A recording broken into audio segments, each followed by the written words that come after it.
Peut-on féminiser une voix sans chirurgie? La réponse est bien sûr que oui. Pourquoi suis-je contre les chirurgies dites de féminisation de la voix, qui au fond sont que des chirurgies finalement d'augmentation tonale?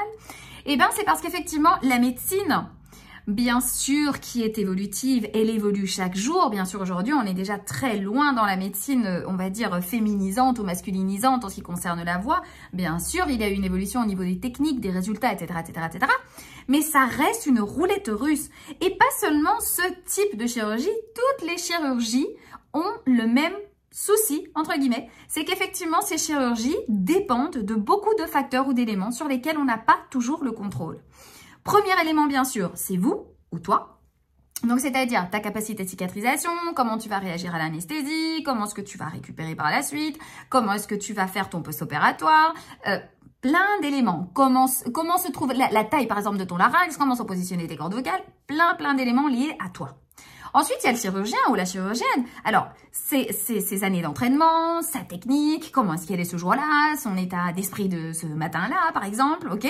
Ensuite, bien sûr, il y a des éléments sur lesquels on n'agit pas non plus. Donc, déjà l'anesthésie, le post-opératoire, est-ce que tu vas être dans des bonnes conditions, la chaleur, le froid, etc. Il y a des éléments sur lesquels on ne peut pas agir. Et effectivement, tout cela se fusionne dans un résultat qui peut bien sûr parfois être positif, parce que dans mes vidéos, je l'exprime toujours qu'effectivement, il y a des personnes chez qui les chirurgies d'augmentation tonale fonctionnent et après, elles ont une voix qui leur suffise et avec lesquelles elles sont contentes. Et je le spécifie bien parce que dans toutes les vidéos que je fais au niveau des chirurgies, j'ai toujours des commentaires de personnes qui me disent « Mais pour moi, Mariella, ça a fonctionné. » Et je dis toujours « Je suis très contente pour toi. » On va mettre un exemple pour que vous compreniez. La mammoplastie. Alors, la mammoplastie, pour moi, c'est le meilleur exemple. Alors, imagine-toi, tu t'es fait ta mammo, tout est super bien, tu es super en amour avec ton chirurgien, ta chirurgienne, tu l'adores, tu l'aimes, parce qu'effectivement, elle t'a fait une super belle poitrine, tout s'est bien passé, les cicatrices sont bien cicatrisées, t'es au top, t'adores ta poitrine, t'es au top. Tu conseilles ta chirurgienne ou ton chirurgien à une de tes copines, elle va se faire opérer et mon Dieu, elle a un sein plus haut que l'autre, problème de cicatrisation, le drainage s'est mal passé, etc., etc.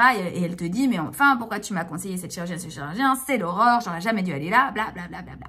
Pourquoi? Parce qu'il y a des éléments sur lesquels on ne peut pas agir. Et parce qu'effectivement, donc, on ne peut pas prévoir les résultats qu'on va obtenir avec certaines chirurgies, ou j'ai envie de dire avec toutes. Ok? Donc, effectivement, c'est important de prendre ceci en compte. Et comprendre aussi ma position de pourquoi je n'apprécie pas ou je ne suis pas du tout partisane des chirurgies dites d'augmentation tonale. Il y a d'abord cette raison-ci, c'est que c'est une roulette russe. Et vous ne savez jamais ce qui va se passer, surtout pour la jeunesse. Les personnes entre 18 et 25 ans qui décident de se faire opérer, parce qu'effectivement, on a toujours l'association que l'opération, c'est hyper facile, etc. Maintenant, ça passe aussi par la sécu, blablabla. Bla, bla, bla. Qu'est-ce qui se passe? C'est que moi, je reçois le revers de la monnaie. Je reçois les personnes donc dans mes séances qui malheureusement ont perdu la voix à cause de cette chirurgie et qui se retrouvent à 22 ans sans voix ou avec une voix hyper éraillée, qui perdent leur travail, qui rentrent en dépression. Et mon Dieu, il y a des cas dans lesquels on ne peut plus rien faire. Alors effectivement, pour éviter cela, quelle est la meilleure solution face à ceci? Bien sûr, c'est un entraînement vocal.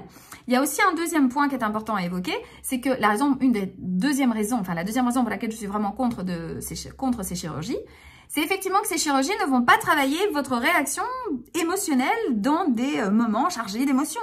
Donc effectivement, ces chirurgies, uniquement, ce qu'elles vont faire, c'est vous donner un peu plus d'aigus.